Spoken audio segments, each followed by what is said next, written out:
So starting with Amato, what is the best way to represent students in your opinion? Well, I've sort of said quite a lot about this already, but I think the best way to represent students and to represent all students with different views is to just go out and meet them. Cambridge students have a lot of work. We all know this. Cambridge students don't have very much time. And surveys and consultations are important, and they have their place, and they give us good data, and they give us good ways to move forward, and they give us good empirical information. But actually, it's more important that we just get out and meet students. You know, we need to be at open meetings. We need to be at the grassroots level, making sure that we're just running things right. Whenever I had to make a difficult decision as JCR president, I think about it. I think about it a lot. I think about it with the team. But then the most important part was just going to CAF or going to the bar and just saying, look, we're facing this problem, what do you think? Or setting up a Google Drive and letting people, Google Doc, and letting people just express their views. And that's the best way to represent people. And when you show that you actually do have a student opinion in your hand, when you show that, look, these are the debates within the student body and not necessarily everyone agrees on this, then the university takes you more seriously because they understand that you've gone out of your way and that you are an expert on student opinion, and that's what CUSU needs to be. Okay, John? Well, I don't want to just repeat everything that Amato just said, but you do raise a very good point. The best way to see what students actually think is to go and meet them, as well as holding polls and get some hard data as to what students actually think. One thing that we do have to keep in mind, though, is that we can't just listen to the special interest groups. We have to listen to all of the students and get a good cross-section of the student body. Cornelius? Yeah, so I take the same approach. I think students do not have much time, and many students do not really care because the impact on them is going to be minor, and their voice is going to have a minor effect. So I think it's very important that the CUSU President, in addition to going out and meeting students in the bar, speaks to student leaders in societies and colleges to find out what they care about, what their big issues are. Try to identify common themes, then think about solutions, spend a lot of time on that, and then go back to talk to the student press about what you're thinking about doing, see what their response is, talk to CUSU Council. It's just a lot of back and forth. And then I agree that polls are very useful. For example, when we Trinity made a poll to find out whether students wanted wider beds, and 80 or 90% said that they wanted wider beds. This was very difficult for college to rebut. I mean, they tried some strategies and didn't really work. So yeah, another thing is that what comes often from sabbatical officers is that they say that because they are on so many committees, university committees, they don't have time. I think that what matters is the committees are there for student representatives, for sabbatical officers to make a point, but they are not a point in itself. They are not an end in itself. Students should, we should review how much time we spend on committees and how much time we spend on speaking to students. Maybe some of the committees can be visited by some JCR presidents or students who are close to CUSU, and then report back to the president. I think that this could be reviewed. We're kind of getting the questions a bit mixed up. I'll wait to talk about engagement later. I've got lots of plans for that, and don't start thinking that I don't want to engage students. That's the best thing I want to do. In terms of the best way to represent students, the point I make is that students are not in any way a homogenous group. Some are international students from 8,000 miles away, some live near Cambridge, some are cisgender, some are non-binary people. We have so many different experiences. For some, just getting out of bed in the morning is an achievement if they've got severe mental health difficulties. For others, they have to work from 8 AM to 8 PM, or even longer. Sadly.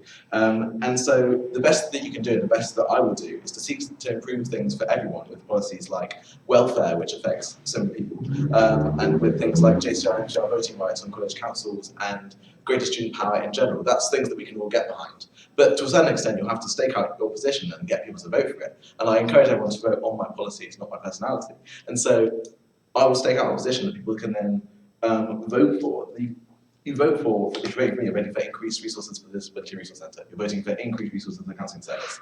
If we make clear that we're about policy, then we can take that to the university and say, here's something that can improve things for everyone. And briefly about representation, Cornelia said that CUSU Council doesn't actually represent students. I mean, certainly you should take it with a pinch of salt. Doesn't mean you should dismiss it entirely, as he seems to be doing. And at any rate, with zero carbon, we have 2,000 signatures on our petition, which is a huge amount, same as Priscilla Minter got in her election victory. So I would strongly encourage Cornelius to actually engage with the student body who supports divestment, rather than his own personal comments about it, as he did speak out of it at CUSU Council. Got a response from Cornelius. Even though you have 2,000 signatures, that doesn't mean that the entire student body is behind. There are 20,000, 23,000 students, something on that order that you're representing. If 10% want something, maybe there's a silent majority of 17% of students who don't They're not saying anything. I mean, you can never get 20,000 students to sign any petition at Cambridge. You can't get everyone signing something. You can't get everyone getting involved, because that just doesn't happen. This is a national issue. But we should recognise that that's a big mandate compared to in the past, and try and engage students more, but not dismiss everything, throwing the baby out with the bathwater. Could I finish my point? So it's very important. You said that people are voting for the policies. Yes, in a way, but it's very important to remember that we can, in a way, write anything, any policy we want, or we have a lot of policies on our manifestos. And students vote for us, for the candidate that they think is best. It doesn't mean that they want every single policy that is on a manifesto to be implemented. I think it's very important that once we are elected, we go back to CUSU Council and the students and re-evaluate whether everything we wrote on our manifesto is right, whether this should be implemented. And this is something that was that I wanted CUSU and Priscilla to do more, and I proposed a motion that meant that, you know, that even though policies are on manifestos, that doesn't mean that they should be implemented. I think it's... Was it passed? It was passed to some extent with some amendments. One of the few that wasn't there. John? So yeah, this is towards Angus. Sure. One major concern that I have, and is part of the reason why I'm running, is that some groups or some portions of the student body are being vastly overrepresented. And you know, this is a problem that we have where, as you stated, the people who may be against such a movement aren't getting involved. But there was a tab article that came out a few weeks ago, which said that this person was being silenced by the left.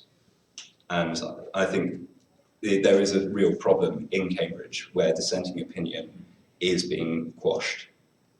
And with me as president, that definitely won't happen, because I think it's been made clear that I'm quite unpopular with certain groups. I'm not afraid to represent controversial opinions and you know, get the opinions of the masses heard. So that was specific to me, and this is something that I find incredibly concerning, like really concerning about John's campaign, is that he calls them special interest groups, as if there's some sort of private backroom corporate lobbying. I want John to recognise, preferably here, that there are so many groups that the Liberation campaigns represent underrepresented groups within Cambridge who lack political power. Every single one, LGBT+, the Women's Campaign, Disabilities Campaign, BME Campaign and International Campaign. These are students who are fundamentally disadvantaged by the current system and by Cambridge as a whole. Look at who you see on the walls. It's people like you and me, John.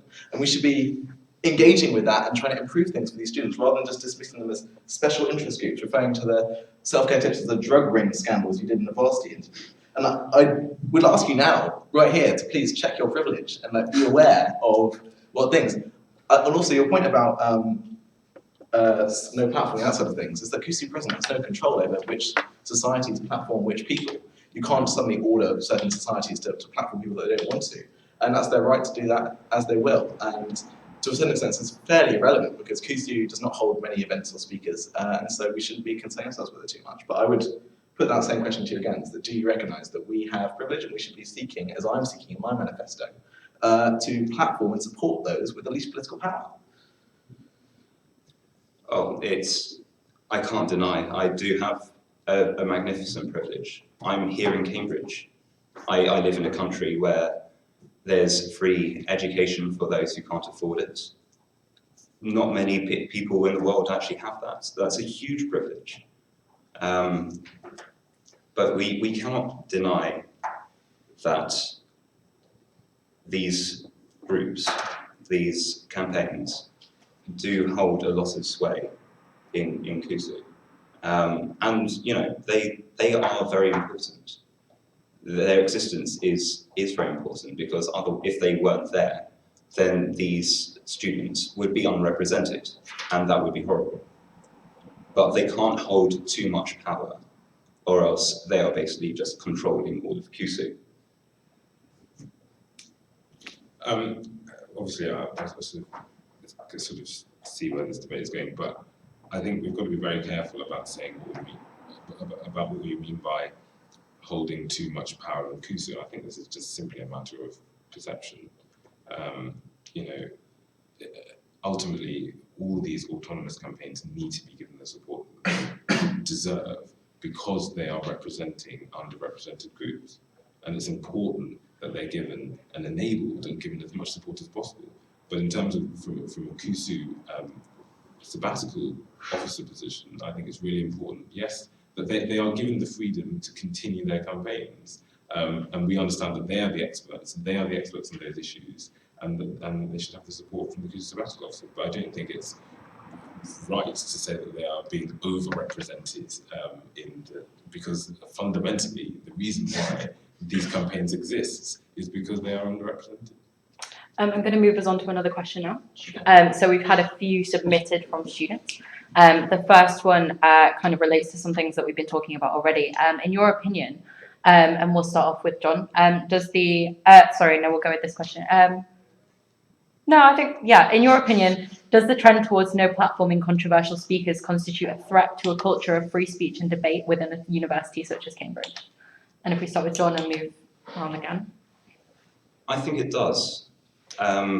Yes.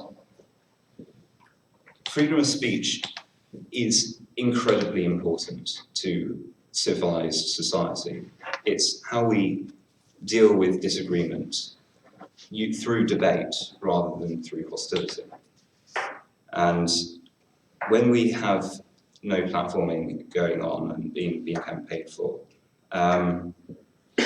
really, I think it does a disservice to what university is all about. It's about the pursuit of knowledge. And if you have a speaker who holds views that haven't been represented before in debate, then when there are no platforms, you're depriving the students of the right to hear what they have to say and the right to challenge them person to person on their views. And I genuinely think that this is the cornerstone of what university is about, and it should be protected by CUSU, in my opinion. Could you repeat the question, please? Yeah, sure. In your opinion, does the trend towards no platforming controversial speakers constitute a threat to a culture of free speech and debate within a university such as Cambridge? I think the debate is a very important one, and maybe because we're talking about CUSU presidential elections, I think it might be useful to say what my view is on this issue, because John has already said a lot. I think that because there is controversy among students, and I wouldn't say that one can, as a clear majority, we should, CUSU doesn't need to take a side, it could just stay neutral and focus on the issues where it knows what students want, and leave it to the union and other societies to decide whether they want no platform or not. Yeah, I would echo that last sentence by Cornelius, and actually ask why John is running on strong policy of no platforming. So it's not relevant. CUSU doesn't host speakers. That's a matter for individual societies, what they do and don't do. On the general principle, I think it's always good for voters, for students to be aware where each of us stands. I don't have a specific blanket policy on no platforming, yes or no. I think often it can expose which sections of society are privileged, which sections of society are invited to speak. Sometimes when identities are raised, when people's very existences are called into question, then it can be the right thing to do. But sometimes I think it does go too far. I spoke out against it in my tab interview regarding Peter Tatchell being not no platform, but the NUS LGBT plus officer refused to share a stage. And while there are reasonable arguments why that person refused to do that, they also have a duty to engage with Peter Tatchell, who is a feminist LGBT plus rights activist, or gay rights activist rather. And represent their constituent bodies. So I don't have a specific policy myself, but it's to a certain extent irrelevant because this is not what CUSU does. I mean, at risk of repeating what's been said, I don't really see why this is an issue at this election. As CUSU President, you have absolutely no power in who gets invited to what event and who kicks up a fuss about it. Obviously, I can understand why a college inviting a certain speaker who said some horrendous things about a minority in the past or whatever, it is wildly inappropriate. But at the same time, and I mentioned this in my TAB interview, when certain speakers are invited to an event such as a debate, where there's the opportunity for that person's views to be really challenged and brought into question, then I think we should all seize on that opportunity and make sure that that person's views are taken down as best as they possibly can. But again, I don't think this is an issue at this election. Whether the trend continues has got nothing to do with who really gets elected at this election. We're first going to hear from Cornelius and then John. Yeah, so in response to Amate saying that this is of little relevance to CUSU, I think that despite CUSU holding very few events, in a way the CUSU President and CUSU can still speak out and say support one side of the argument. I think that this is a possibility that we need to think about, and as I've already said, I would probably stay neutral given what I've seen from what students think, but of course this is open for students to decide. Yes, I'm quite concerned about, well, both of your opinions on this. Really, that you have quite a narrow vision of what CUSU could be about. CUSU can hold events. I'm sure we can all agree on that. So in the events, what I'm proposing is that if a speaker is no platformed and they are relevant to current discussion, like you wouldn't be surprised if you saw them on BBC One, for example, then CUSU could hold an alternate clone event of the original format in a different venue. You know, if that's not saying that people cannot no platform speakers, but if I feel that they are relevant to current discussion, as was the case with Nigel Farage, Tim Hunt, Germaine Greer, Julian Assange, then they should speak at Cambridge, in the interest of the pursuit of knowledge. Okay. I just think that the reasons why some people feel deeply uncomfortable about hosting a certain individual are very, very complex issues, and to just present a policy which is merely provocative is quite dangerous. And I think it, especially given some of the feelings around it, just to host someone simply because other people don't want them to speak, I think is a very dangerous policy to have. I agree with that one second. Individuals can choose to not go to events. And societies can choose not to host them. Can we move on? Yeah, absolutely. So the next question we've got is what specific policies would you do to increase BME or state school representation in the university beyond just supporting the CUSU Access Officer? And if we start with Cornelia, if you need to take some time to think about it, that's absolutely fine.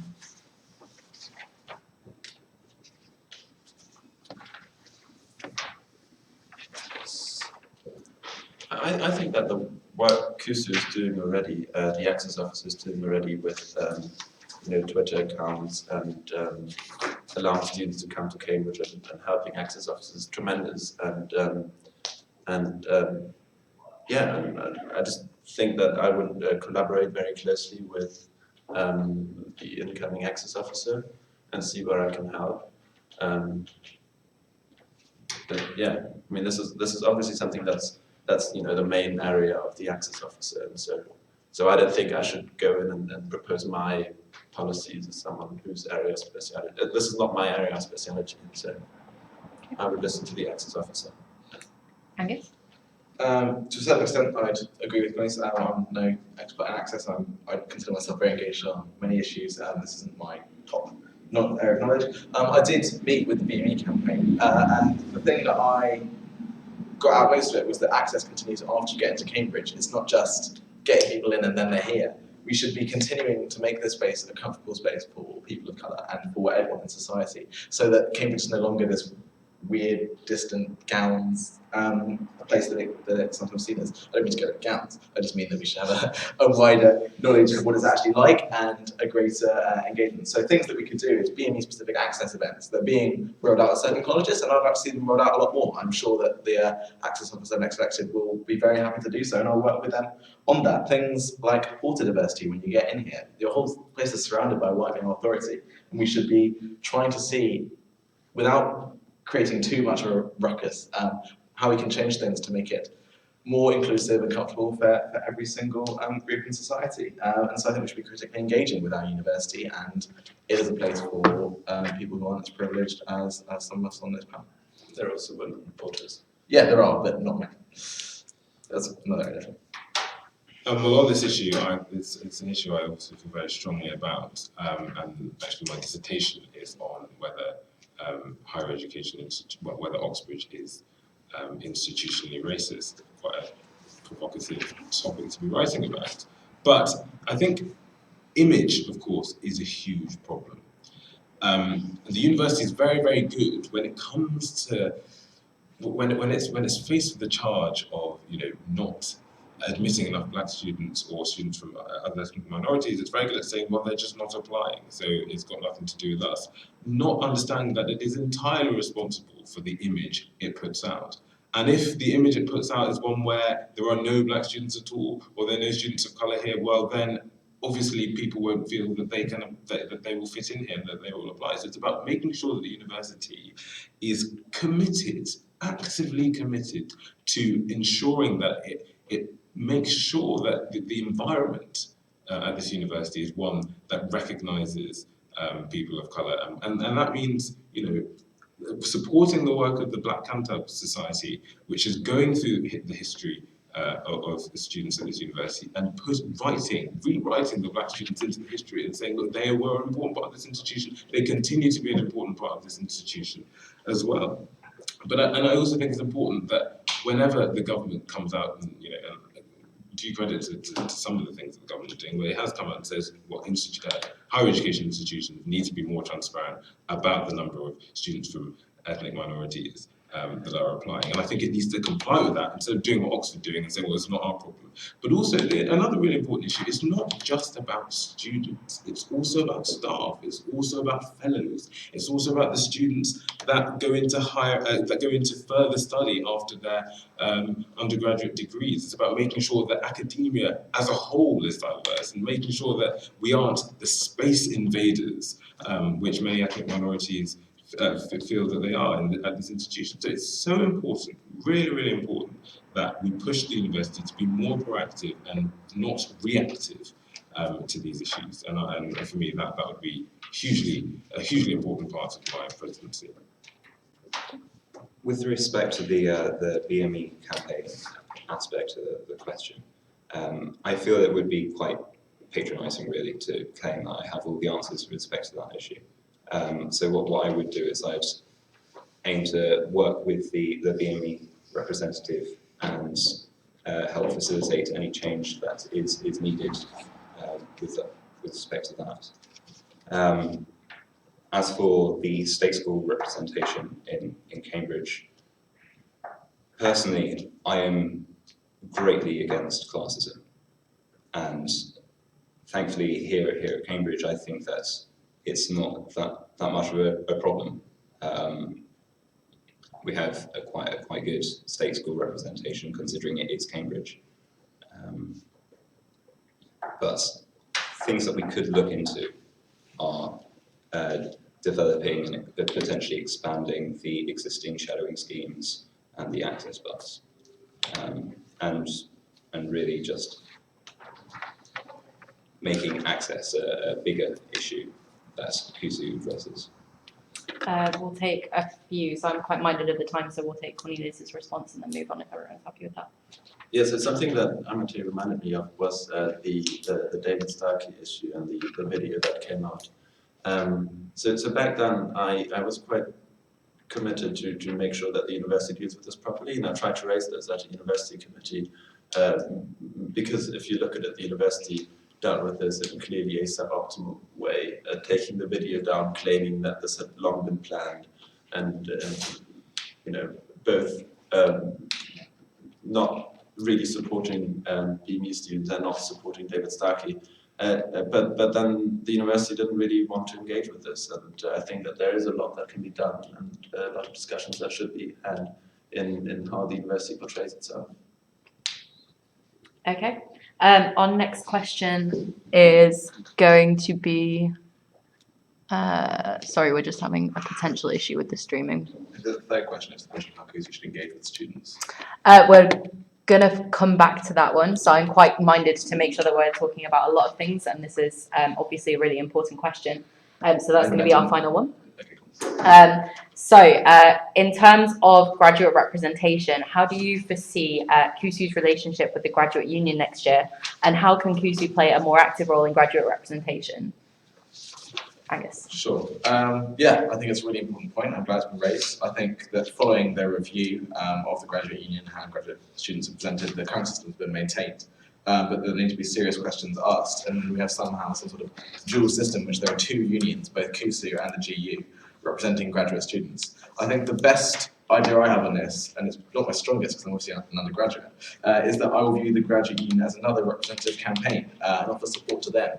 And where they think that there are things that can be improved in this university for graduate students, then CUSU will support that and do all it can to support them. There's no sense in competition. At the same time, I think there's a lot of my manifesto that will work for graduate students, and there's a lot that CUSU can do as probably the strongest student representative group in Cambridge. I mean, the welfare officer links between the two, and my manifesto and what we talked about earlier with the Disability Research Centre, with the uniform college welfare policy, with the counselling service. There's a lot that works for graduate students as well, and a lot that we can do to put pressure on. But the main point I'd emphasise, pressure on the university to improve things. The point I'd emphasise is that we should be working in tandem, not in opposition, and that there'll be some work to do to repair relations to a certain extent. And as CUSU President, what I'll do is I'll listen. I think that's the main point of my campaign, listening, learning from others. And I'll do that with the graduate union as well. Yeah, I think, again, I don't disagree with anything that's been said. I think the fundamental issue here is communication. And it's important that MCRs are aware of what CUSU is doing, but also what the graduate union is doing. Personally, given that the review has said that the graduate union should survive, then I think the graduate union needs to take more of a lead in representing graduate students. Ultimately, those are grads as well. And CUSU, again, should be doing everything that they can do to support the graduate union. However, it's so important that if there are things that CUSU are doing for grads, which are different from what the graduate union are doing for grads, then we need to talk with each other, we need to communicate with each other, but we also need to communicate with the MCRs as well, to make sure that they know who to go to in what instance, but also to make sure that when they do go to one of us, they're not being given sort of competing messages or different ideas of what's going on. But I do think the graduate union, given that it's been given this opportunity, should take a more leading role, and that should be backed up and supported by CUSU. I don't disagree with anything either of you have said. Something that does need to happen is greater communication between CUSU and the graduate union presidents, perhaps on a regular basis to discuss the current issues. Something that is quite concerning is the low turnout when it comes to voting for the graduate union president. And perhaps that's emblematic of the fact that graduates also don't feel very represented by their union. And so I'd aim to work with the graduate president to engage with graduates more, perhaps by more events, perhaps by making sure that the concerns are heard. That's something I feel is very important with respect to this issue. Yeah, thanks. So this is a very, very interesting question because there are almost as many graduate students as undergraduates, and all of the graduate students are formerly members of CUSU, and very many MCRs are affiliated with CUSU. So this is really something that's at the core of what CUSU is. Now, in practice, probably partially because of the existence of the graduate union, CUSU stays a little bit away from the graduate side and focuses more on the undergraduate side. I think this is right because that's just the background CUSU has. but there's a lot of potential for improvement and collaboration with the GU. So, for example, at the moment, CUSU has a strategic aim of merging or essentially eating up the GU. I think this is the first thing I would try to get rid of. And I already have a good working relationship with the current GU President, Chet Allen, who's standing again. And I will work very closely with the GU on implementing the recommendations. I was on University Council when we discussed this review, and I already have very close associations with graduate students. I'm an associate member of Trinity's MCR, and so I kind of understand the graduate perspective a little bit. A lot of my friends will be graduate students next year. So it's just very important that CUSU remembers that graduate students exist and try to take them into account as much as possible and help the GU where possible. Do joint initiatives, do joint services. The co-location already helps a lot. So GU and CUSU used to be in different places and now they're in the same building. So I think this is something where a lot will happen. It's very exciting. And maybe to stress, I'm the only, I think, CUSU President candidate who's got a graduate policy so far. Just go on my website and have a look at it. Great, thank you. With the fact that we've only got a couple of minutes left, I know that this is going to be a question that lots of students will be interested in. So the question of how CUSU should engage with students is one that faces presidential candidates every year. Is this something that we should still be focusing on? What are your views? Starting with me. Yeah, I think we started with. Yeah. Yes, sure. Okay, so as I said, I've said a lot about this already. I've said a lot about how CUSU can engage with students. It needs to get out and speak to students more. And from experience, I've always found that students are most engaged when you come up to them with an issue which is pending, so an issue which is going to be discussed at a committee meeting or a really big and important dispute that's happening between you and the college and the university, and ask, well, what is your opinion on this? And at that point, I can give the example being when our college tried to change the regulations so that if you brought the college into disrepute, it would be against the regulations. We put that to the students. We got 100 responses in about 5 hours, and the students were hugely engaged because it's a really, really important issue. So I think for us, it's about going, okay, what are the big issues? What are the most important things that affect students that come up throughout the year? We can't all predict what's going to happen. We can't predict what all the major issues are. But once the issues do come up, then we can put them to students, and students can have a say on it. And that's why it's in my manifesto. I also have this idea for the Vice President's Council. I think the problem with CUSU Council at the moment is that it happens every other week. And at that point, the CUSU sabbatical officers can turn up and say, this is what we've been doing. But there isn't really a sense that CUSU, that JCR presidents and externals can have a sort of a more active role in the decision making of CUSU. So for me, it's about CUSU Council electing a couple of people to say we are willing to be, for this term at least, consulted on a regular basis, 24/7, if you will, on issues that come up. So if I come out of a committee meeting and need to speak to someone urgently about an issue, and I hope for students, in colleges will feel that their JCR president at some point during their time at Cambridge will have an opportunity to get right to the heart of CUSU decision making, and that should be a way that CUSU engages students. But I think it's so important that CUSU doesn't sort of expect students to be engaged, but is actually actively engaging with students throughout the year. I think perhaps engagement is perhaps the most important issue that CUSU faces, and perhaps the reason why this is asked of the candidates every year is because nothing's really changed.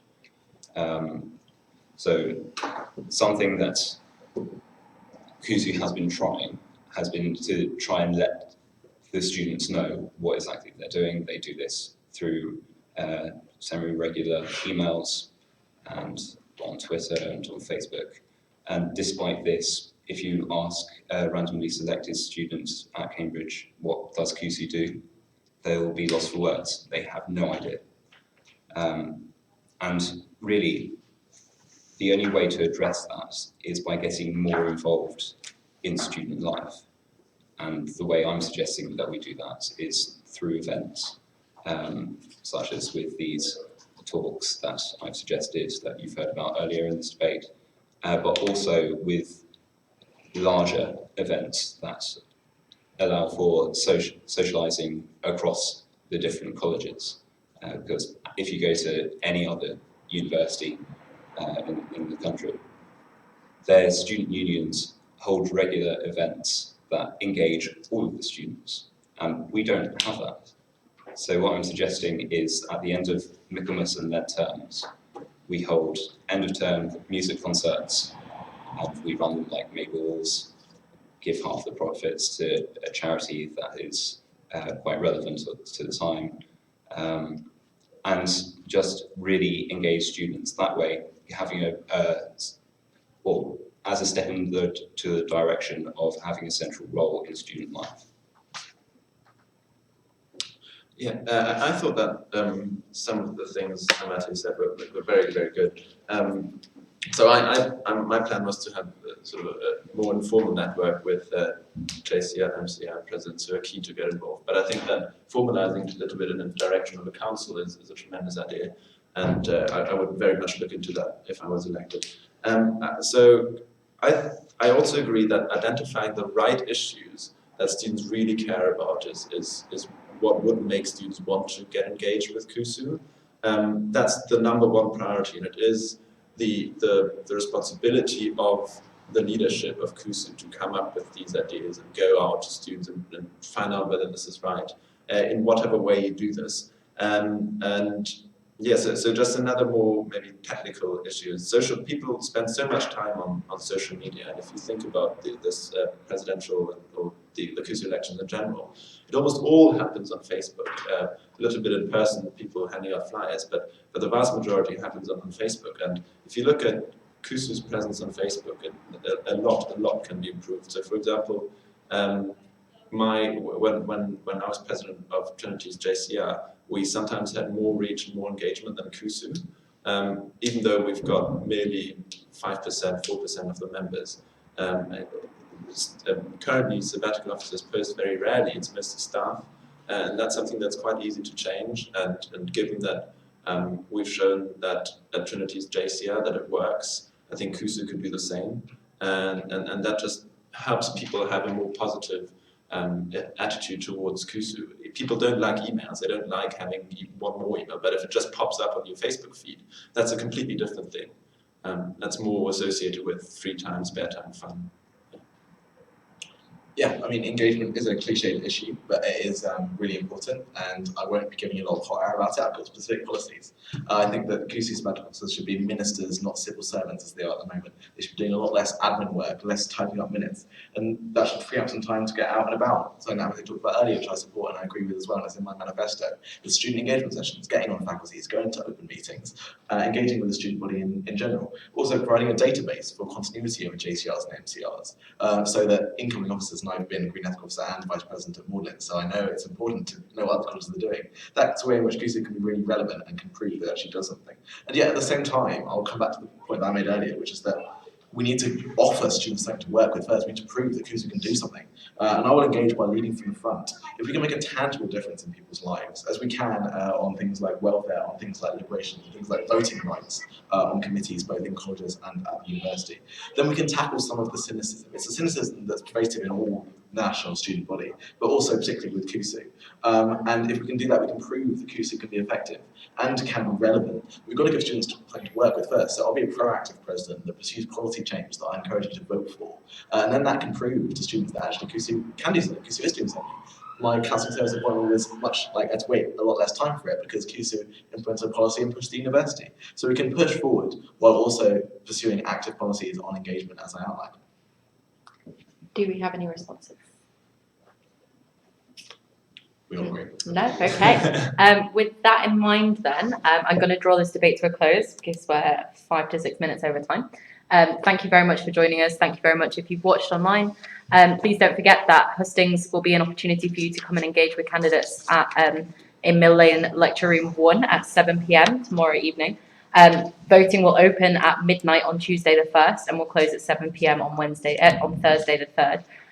with opportunities to talk to candidates throughout the week by visiting the roadshows, which are happening on the Sidgwick site on Tuesday and Wednesday, and the Downing site on Thursday from 10:30 till 1 p.m.